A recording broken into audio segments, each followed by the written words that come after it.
Hello, everyone. My name is David Bastek, and today I prepared for your presentation how to improve your mobile project in one day, a guide for everyone.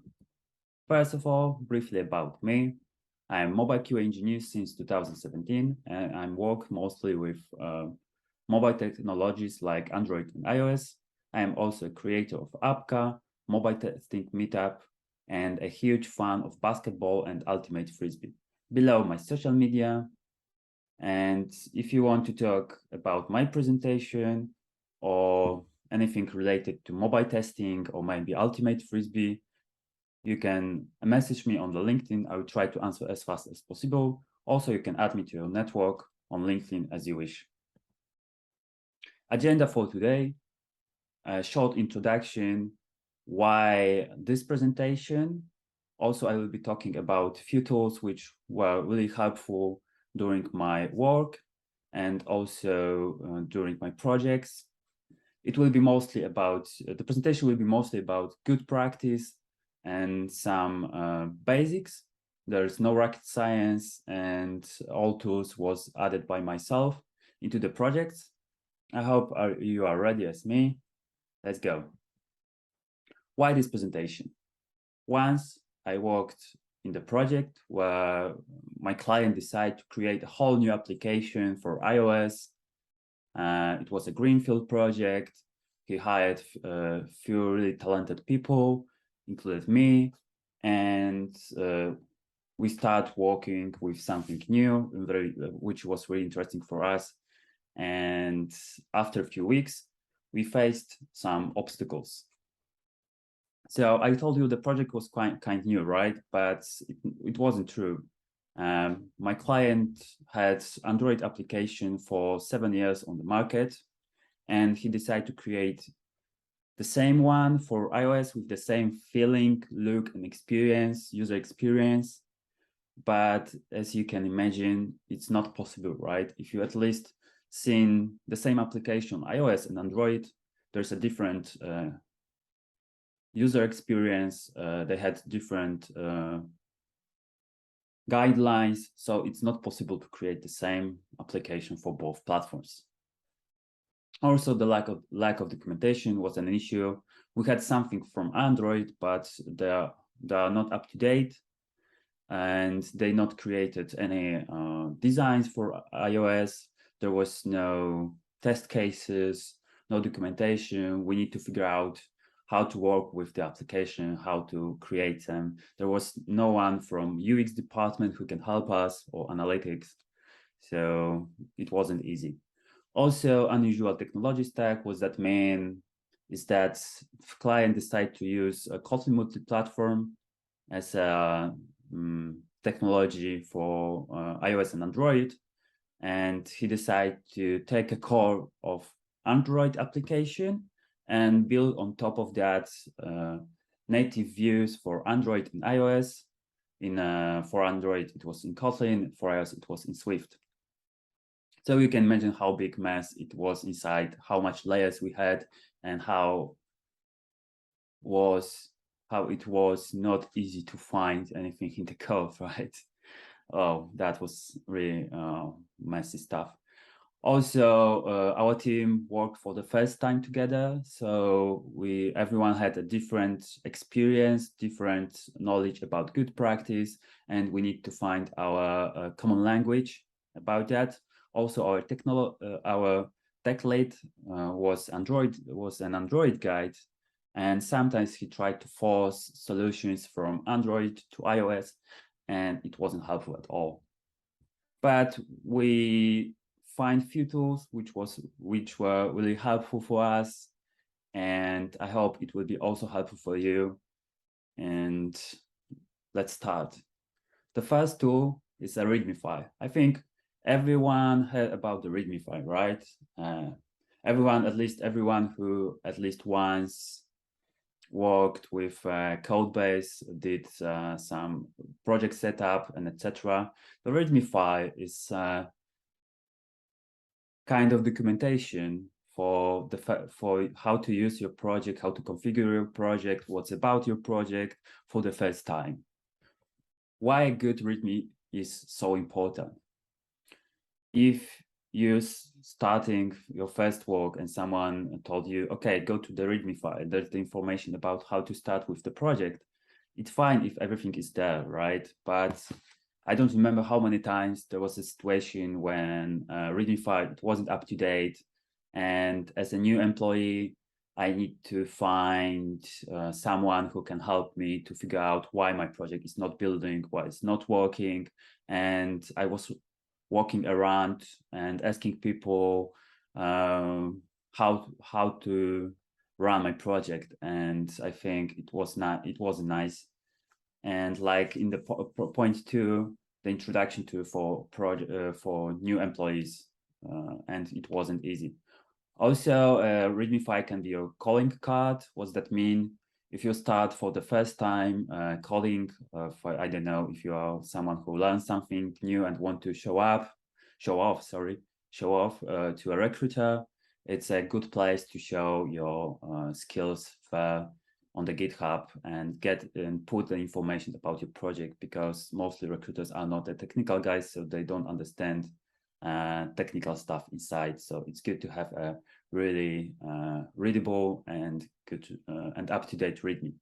Also, good README improves your writing skills, because having a clear, short, and readable and up-to-date README file is not easy, and it's really tough art to prepare this kind of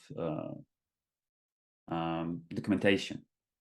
So this is an example how a bad README file can look like, and believe me, I saw it in my project, which I was talking about in the beginning. Also, I saw it in some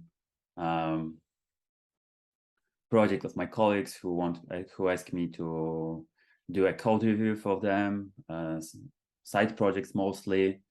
And this is an example of how the good README file can look like.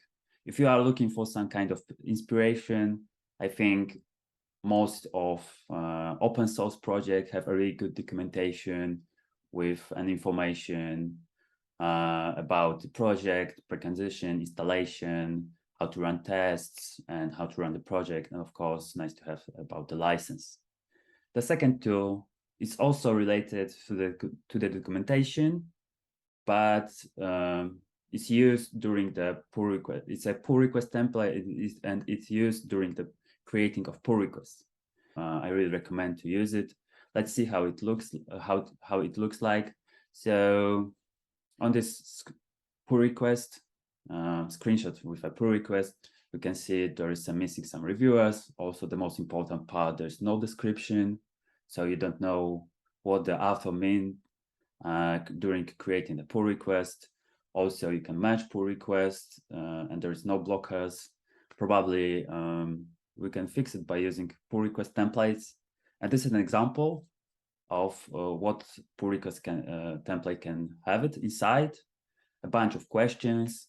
Of course, pull request template is not only for your teammate, but also it's for us to help us to find thoughts about the description, about what we exactly do inside our PR and what changes we did. So you can put some extra question about refactoring, about maybe some extra solution from the blog. You can add to-do list with a checks about testing and required reviewers and etc. But this is a huge one. I mean, it's quite big and with a lot of questions. And if your organization is mature enough, of course, you can use it. But on the beginning, I recommend to use something simpler, like a simple question, what does this PR do? It's, I think, enough to start thinking about it. Also, we can add some extra and as a nice to have related tickets, information, and it's really good.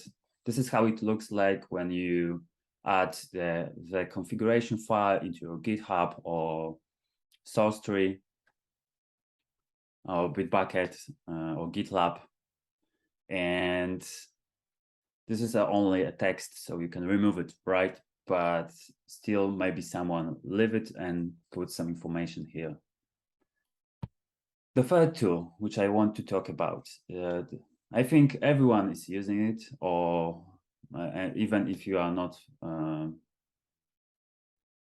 conscious about it, but dependency in packages manager is something what can help to have the consistent environment for everyone in your team, in your project, to not losing your time for updating libraries manually, just only running one command and everything is up to date for you, everything works. And here are some examples about some examples of packages managers like APM, Yarn, Gradle. I think everyone. I think you are familiar with that, at least. But also, packages managers are not only about keeping consistency of your environment, but also to keep them safe. There's an example of situation from the beginning of this year where author of NPM libraries like Chorus and Faker sabotage their own project.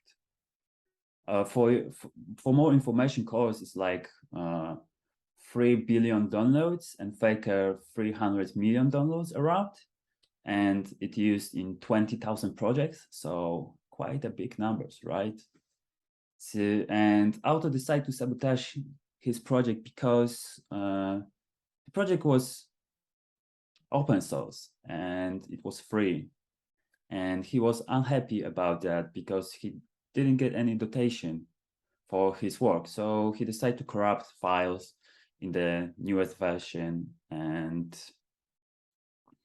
he just sabotaged the project, corrupted the files. And imagine the situation, I think, where you have a colleague, or I think everyone has a colleague who like to have the latest version of some kind of libraries, right? So, and because there's kind of new emoji or something like that in the newest version, so it's very important to have new emoji everywhere. And he didn't think about to have versioning of libraries. He just only have the latest version. So because we are using CI/CD tools, because we are agile, we want to be as fast, we want to run everything as fast as possible. So you are came to your work on the morning and see everything is right, because after the build, we download the latest version of the libraries, which was corrupt, and voila, we need to find a solution. We need to figure out what's happened. So if you are lucky, you lost at least a few hours, if not probably a few days, until you understand what's happened. How to prevent that? You can not have a you can have inside your configuration not a latest version of your library, but some version, some specific version, and you bump to the version by yourself with a knowledge what is inside the next version of your library. And this is the solution, and keep your library safe. And it's a really good practice. The fourth tool is linter. Linter is a tool for keeping your code in a good health, and also for its kind of static analyze tool, which is looking for styling, but also looking for some problems inside your code. And how it looks like. It's an example of a code from Swift Xcode, and there's a bunch of tests inside. On the beginning, I think on the first look, there's no problems, right? But when we run a linter, or we can see something like this. And our automation tool for linting our code, what does that mean? Checking if all rules are not broken, we can see this information. And I remember days when I was doing a code review, and we didn't use linter, so I saw a lot places where there was some extra wide vertical white space, extra enter, or another broken naming convention, and I need to focus on that, and I losing my time during the code review on such things like this, instead of focusing on the logic of the PR. So if you are using linters, you can save your time, not maybe avoid, but you can save your time and your colleagues for not checking the things like this, but on focusing on the logic of your PR, which is more important, right?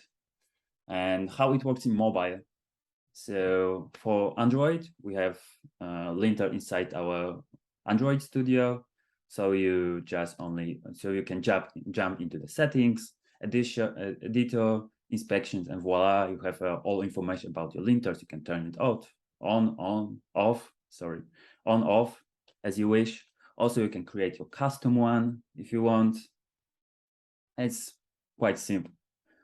How is it with Apple products, with Xcode and Swift? So this is a funny thing, right? Because I am always talking that Apple is not creating products for developers, but for users to look them good and smooth. But for us, he's not making our lives easier. So as you can assume, there's no linter inside the Xcode. And good for us, the community is here and help us with a Swift lint, which is an open source project and have a lot of rules, over 200 for iOS. You can contribute, you can modify in the configuration file your rules, turn it on, turn it off. As like in Android Studio, you can create your own. It's really handy and useful thing, and it's really helpful. But it's really helpful when you working in your daily basics with your code and inside your Xcode or Android Studio. But there is a tool which makes linter even better, because it works with your CI/CD and you get the information inside your pull request, which is Danger. Danger is a tool for automation of small things around pull requests, like adding extra warnings, custom messages, or something like that, or information about code coverage and etc. And also with a linter. So this is another example of pull request. Right now we have our pull request template inside, at least, but still there's no review, as you can merge your pull request. Also, it would be nice to have linter information inside your PR, because we want to have an information for our reviewers faster and also for us. So we add our Danger here, and there's what we have after, like warnings, which came from the linter in our CI/CD tool. Also some information about broken naming of your branch, or you can add an information about running UI tests. For example, we had once a situation where our UI tests aren't not inside our development process. So when you're creating a pull request and merging something, the UI tests are not running automatically, but they are outside, and you need to do that manually. So we add extra information inside our PR. Did you run tests on Jenkins? If not, it would be nice to have it, right, to do that. And it was a kind of reminder, and Danger is really useful for that. Also, the good things, Danger is not only for mobile, but you can use this with a JavaScript, with Python. It's the most mature with the Ruby. So I recommend to try it. And the last tool, which is also very useful, I think, but you can get them only if you are an admin of your repository or you have an admin rights from your organization. A branch protection rules, it's an example on the GitHub. So there's a place for settings where there's a branches, and you can add your protection rule, which can protect your branch for some unwanted merges or something like that. So we're creating a pattern for a branch, and I will be talking mostly only about these three from the top rules, which are the most handy for me and the most used. So the first one is required a pull request before merging, right? It's really nice to have a pull request before we merge anything. And also when you check this, you can also choose how much approvals you want during your pull request. It's really nice to have it. The second thing is require status checks to pass before merging. It's also really nice if your repository is connected with some CI/CD tool like a Bitrise or Jenkins. You can create a webhook between them and have status checks if your builds are green on CI or not. It can block, for example, your merge until someone resolved the problems related to the CI, maybe some tests or something like that. Also, there's an option to keep your current branch with the newest version of develop, another master branch. It's really nice. And the third thing, which is here, require conversation resolution before merging. It's nice to have. I really like this option because at least I know that someone read my message or comment on his PR. So when you add it, all of these things, you can feel like this guy, and you can feel like you just prevent unwanted changes on your in your project from yourself or from your teammates. And this is something what we have at the beginning without our tools, and this is something what we have after our changes, after adding our tools here. There's no option to merge pull request. There's information from danger, from linter. Also on the top you have information about pull request template, from pull request template, and etc. And key takeaways at the end. So remember, do things don't start with some big changes, start with something small.